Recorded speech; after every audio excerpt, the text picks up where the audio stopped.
futura presidenta, a partir de hoy, porque hoy va a jurar en su cargo, hablaba justamente del ataque que Estados Unidos hizo contra la soberanía venezolana. Lo que están haciendo a nuestro país es inaceptable, no volveremos a ser colonia de nadie, decía esto ayer a la mañana Delcy Rodríguez. Mirá. Que se ha sembrado en esta tierra sagrada para defender la dignidad de un pueblo que no se entrega, de un pueblo que no se rinde y que jamás va a ser colonia nuevamente de nadie, ni de antiguos imperios, ni de nuevos imperios, ni de imperios en decadencia. Estamos decididos a la libertad. Lo que se le está haciendo a Venezuela es una barbarie.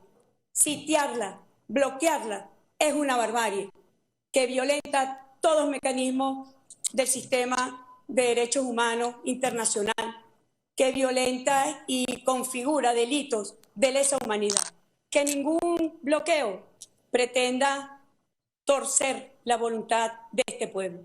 Ya hemos dado demostraciones de lo que fue el año 2025 batallando nuestro pueblo, nuestros trabajadores, los empresarios, los comuneros, los campesinos, los pescadores, toda Venezuela unida en un solo concepto productivo para garantizar los bienes y servicios de nuestro pueblo, para garantizar los alimentos, para garantizar los medicamentos. Bueno, allí Delcy Rodríguez en minutos, en horas, será presidenta formal, por decirlo de alguna manera, con la venia de Estados Unidos. Y cuando uno empieza quizás a hacer un análisis más profundo, estás viendo allí la detención de Maduro. Yo vamos a discutir cada palabra seguramente con quien nos va a acompañar en el próximo ratito, con Pedro Di Maggio, que es experto en seguridad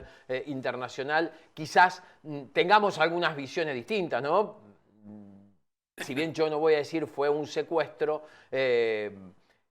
bueno, la captura internacional la tenía, me confirman, por parte de Estados Unidos, entonces hablar Argentina de captura, Uruguay de captura, se hace un poco difícil al dialecto. Pedro Di Maggio está del otro lado, a ver si nos puede explicar un poco cómo fue toda la situación. Él vivió muchos años allí en Venezuela, por ende también nos viene muy bien para conocer de primera mano lo que era justamente el gobierno de Chávez, por supuesto, y también de Maduro Moros. Pedro Pablo Sigliuti, ¿cómo estás? Bienvenido, buen día, gracias por atenderme. Bueno, muchas gracias por el contacto y el saludo para vos y para toda la audiencia. Bueno, lo decía Pedro, es muy difícil dialécticamente utilizar palabras, ¿no? Es un contexto muy grave, esto no deja de ser una invasión.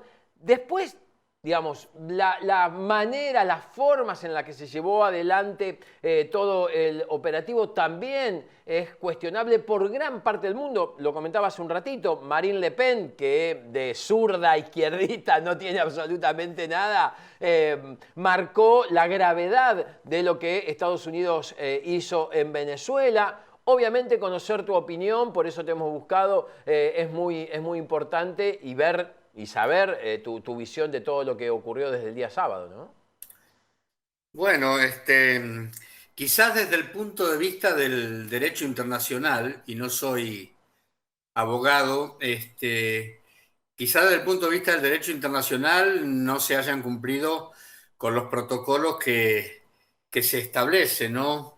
Al respecto, el hecho de ingresar a un país y sacar a un presidente, más allá de los cargos que este presidente, cargos penales que pudiera tener, cuanto menos es un tanto extraño. Yo creo que los expertos en derecho internacional podrían aportar claridad ahí, pero a mí no me queda duda que cuanto menos el procedimiento fue un tanto alejado de una norma del derecho internacional.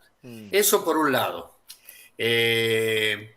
Por otro lado, y como vos bien decías, yo viví 5 años en Venezuela desde el 2014 2014 hasta principios del 2019.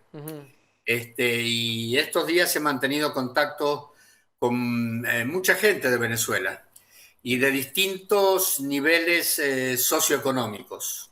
Y a mí me llamaba la atención ya hace unos meses, que algunos de esos contactos me dijeran que como que estaban esperando la invasión y qué creía yo si iban a invadir o no iban a invadir el país. Este operativo creo que a la mayoría de los que vemos el panorama internacional nos sorprendió, salvo alguno que otro que interpretó que la flota esta que puso Trump frente a las costas de Venezuela iba a tomar una acción real. Nosotros creíamos, bueno, un grupo grande, creíamos que era más que nada un tema intimidatorio, un tema de presión, para ver si se obtenía algún tipo de reacción interna de parte de Maduro y el gobierno. O sea que para muchos de nosotros fue una sorpresa este tema. Y ahora, como vos bien decías, y estaba escuchando lo que decías anteriormente y lo que leías de los medios venezolanos, fue un shock y se abre una etapa cuanto menos de cautela y de precaución al interior del país. Hay muchas preguntas, Pablo, que todavía por la inmediatez del tema no tienen respuesta. Empiezan a aparecer ahora algunos comentarios, algunas fotos, pero también cuando suceden estos temas hay que ser muy cauteloso y separar la paja del trigo, porque a veces hay comentarios intencionados para un lado o para otro, claro, que desvirtúan la verdad, ¿no? Claro. A ver, por eso yo hablo de que hay que ser, o tratar de ser impecable con las palabras, y hay que tener una comunicación clara. Para tener comunicación clara, Pedro, tengo que decirte lo que me sale de lo que me sale y cómo me sale. Digo, acá no hubo claramente una intencionalidad de derrocar a un gobierno chavista o madurista, por decirlo de alguna manera, porque de hecho Delcy Rodríguez va a jurar como presidenta, creo que, no sé, en unas horas. Sí. Por otro lado, Trump diciendo, vamos a recuperar todo el petróleo que Venezuela nos robó. Por otro lado, el narco presidente que se financiaba por el narco, que había... hubo 2 barcos con creo que 4 muertos en 2 meses, que aparentemente, supuestamente trasladaba droga. Digo, es todo muy confuso, como vos también lo decías, y nos abre 1.000 millones de especulaciones.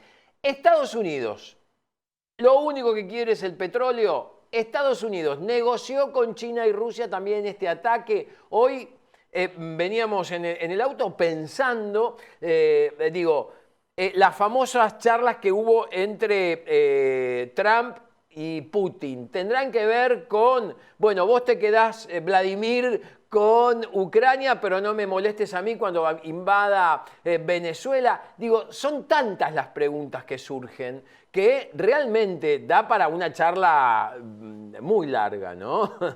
Sí, sin duda. Sin duda.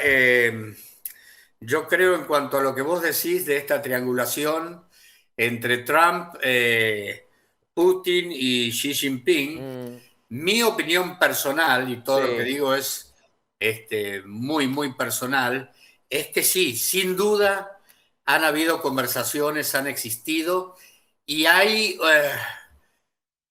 para decirlo claramente y que todos lo entendamos, bueno, yo hago esto aquí, el tema de Ucrania queda así, y cuidado porque se abre un precedente para la relación China-Taiwán. Entonces, yo no creo que esto haya sido unilateral, como vos decís. Sí creo firmemente que han habido conversaciones. Ajá. De hecho, un ex compañero de la... Bueno, yo fui funcionario de Naciones Unidas Ajá. durante 20 años, ¿no? Mm. Y estuve destinado en 8 países. Me decía un compañero de Naciones Unidas con mucha más experiencia que yo, Mm. él tituló esta nueva etapa de las relaciones internacionales como la Yalta del 2026, Mm.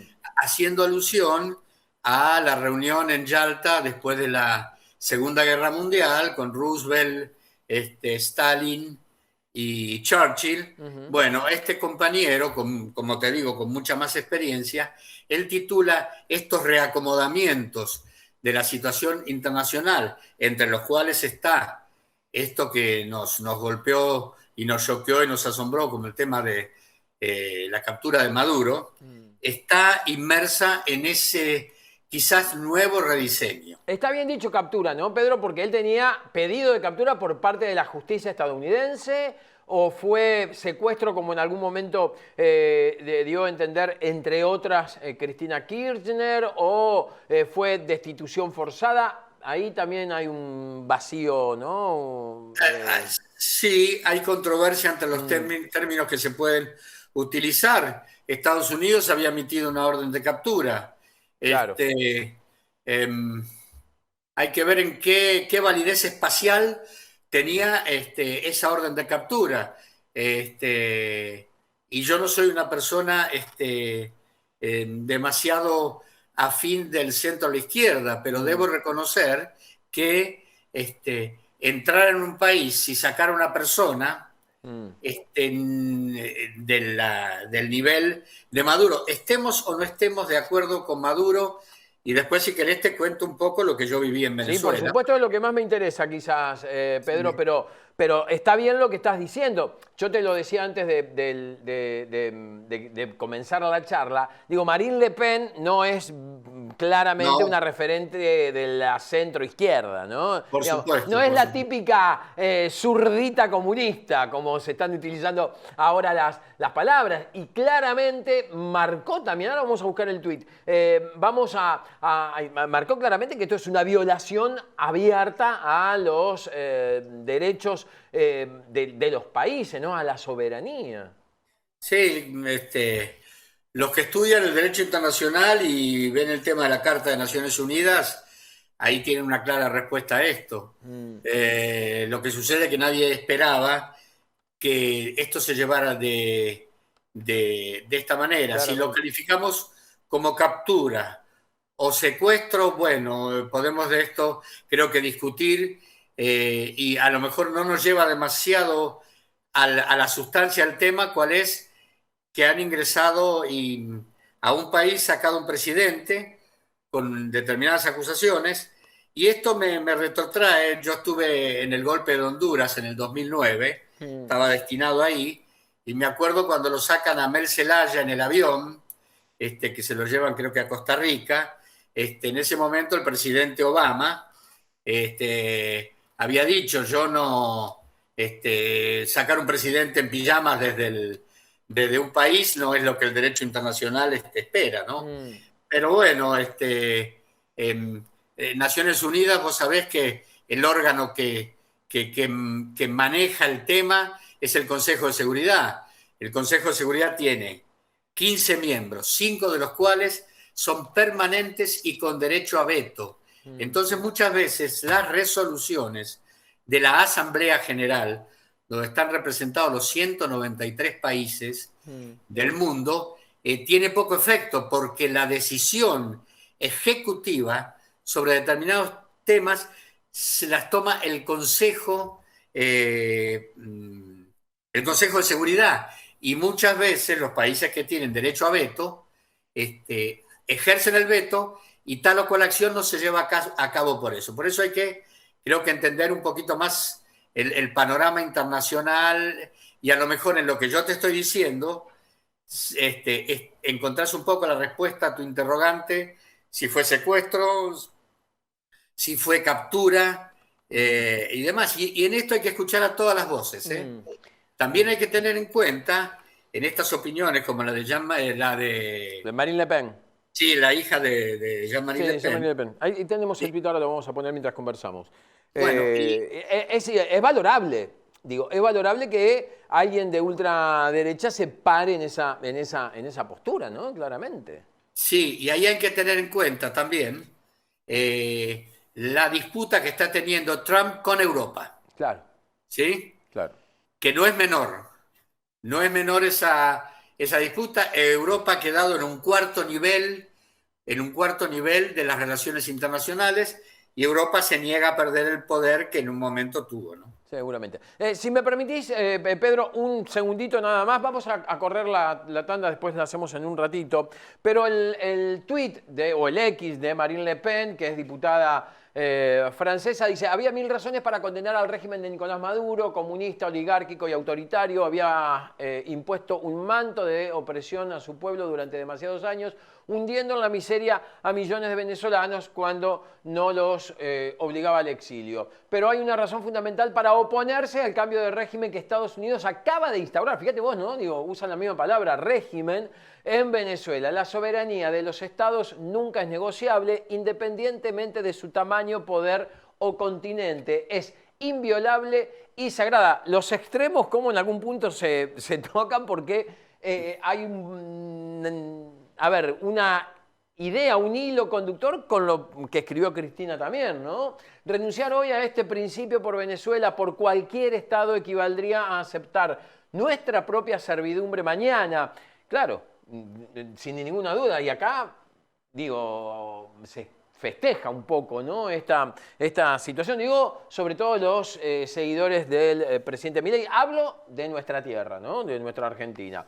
Esto sería un pliego mortal, un peligro mortal, sobre todo cuando el siglo XXI ya presencia importantes convulsiones geopolíticas que proyectan una sombra permanente de guerra y caos sobre la humanidad. Sobre este último título es lo que hablábamos recién, ¿no? Este supuesto, o por lo menos pensado por mí, digo, acuerdo entre Xi Jinping, Putin y el mismísimo Donald Trump. Ante esta situación, solo podemos esperar que el pueblo venezolano tenga la voz lo antes posible. Son ellos quienes deben tener el poder de definir soberana y libremente el futuro que desean forjar como nación. Más claro, imposible, Pedro. Sí, sí, es una sentencia muy adecuada la que ha hecho esta mujer Mm, y creo que muy de acuerdo con lo que es el derecho internacional. mm, Lo que sucede es que si vos te fijas en el primer párrafo, mm. ella hace mención a una serie de condiciones a la que el tema de Chávez y Maduro habían impuesto a Venezuela Mm. y que son reales, no son inventos, Ujú. y lo puedo decir en primera Claro, persona con la porque experiencia de haber vivido allí, ¿no? y lo viví 5 años, o sea, Mm, tengo situaciones para contarte y anécdotas que algunas te sorprenderían, pero eso es cierto. Ahora, pasar al tema de sacar un presidente así, más allá de esas motivaciones mm. que describe Le Pen, bueno, ahí podemos tener distintas opiniones, ¿no? Pedro, creo que esto va a dar para largo. Me interesaría, obviamente, seguir contando con tu presencia. ¿Qué crees que va a suceder a partir de, bueno, esta situación que ya se está deliberando en los Estados Unidos, en Nueva York? Queda detenido.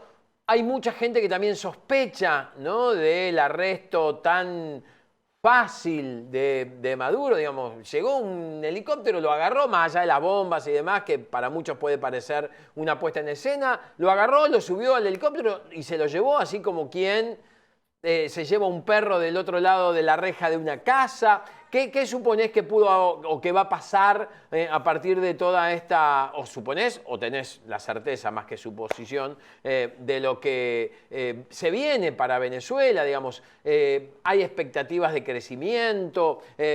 Maduro dijo: vamos a inyectar dinero, vamos a hacer que los pozos petroleros funcionen como corresponde. ¿Qué suponés vos que va a suceder a partir de ahora? De acuerdo a lo que pienso yo, que por ahí no es muy relevante, pero sí lo que me han dicho gente con la que he hablado hasta hace media hora, se viene una transición de mucha cautela, dura para el pueblo venezolano, eh, por etapas. No se quiso hacer lo mismo, o Estados Unidos no quiso hacer lo mismo que en otros países. Ahora, entrar y sacar a un presidente, a veces no es tan difícil, ¿eh? Recordémonos lo sucedido en el 89 en Panamá cuando Bush padre lo saca a Noriega. Está bien que no hay comparación entre el poder militar venezolano y el que tenía Panamá en ese momento, pero antecedentes hay. En cuanto a que Estados Unidos, y no lo mencioné yo, va solamente por el petróleo, creo que es una visión un poco maniqueísta. Porque si lo pensamos del otro lado, cuando Chávez toma el poder, hizo expropiaciones a las empresas norteamericanas y en muchos casos sin pagar el precio de la expropiación, como también le tocó al grupo argentino de Roca y demás, que tuvo que ir al Tribunal de Comercio Internacional para que Venezuela pagara lo que se había pactado por la planta siderúrgica del Orinoco, ¿no? O sea que hubieron expropiaciones de empresas norteamericanas y de otros países y en muchos casos no se pagó. Más allá de las expropiaciones internas que hubo a grupos venezolanos, y eso se puede ver fácilmente recorriendo Caracas hoy y viendo edificios abandonados que fueron expropiados con una idea y nunca se concretó. Lo que va a pasar es ahora, según me dicen las fuentes que yo consulté en Venezuela, es una transición que no va a ser fácil, que va a ser por etapas, que va a ser una transición tutelada. El mensaje que vos mencionabas, que Trump le envió a Delcy Rodríguez, es un mensaje para tener en cuenta. Hagan esto de la forma que tienen que hacerlo correctamente, si no, la próxima es usted. Entonces hoy creo que es una amenaza velada, ¿no? Claramente. Sí, sí, incluso más que velada, portate bien porque si no yo... La vas a pasar peor. Sí, sí. De hecho, la flota sigue ahí y demás. Yo no creo que Venezuela, tal cual está hoy del punto de vista socioeconómico, y después algún día, si querés, podemos hablar de por qué llega Chávez al poder, qué es lo que motiva todo lo que estamos viviendo hoy. No va a ser una recuperación de la noche a la mañana, van a pasar varios años y muchos de los venezolanos que se fueron de Venezuela van a pensar dos veces en volver. Antes de volver, claro. Sí, sí, sí. Claro, es lo que... Claro, ahí está. Pedro, te invitaría para mañana, para el miércoles, si te parece, nos volvemos a juntar por esta vía y charlamos porque es muy interesante conocer las vivencias propias que has tenido en Venezuela, ¿no? Digo, esto me parece que es lo que más importa, digamos. No hablamos mucho de tu experiencia personal, creo que daba para analizar el contexto actual que se está viviendo allí en Caracas. Quedamos en charlar a la tarde o mañana y planteamos una nueva charla para que, bueno, obviamente me cuentes mucho más las experiencias personales que siempre suelen ser mucho más jugosas también, ¿dale? Cuando vos me digas, Pablo, a tu disposición. Te mando un abrazo enorme. Pedro Di Maggio es experto en seguridad internacional. Vivió 5 años allí en Venezuela y, por supuesto, vamos a seguir teniendo este tipo de charlas con él porque realmente son impresionantes.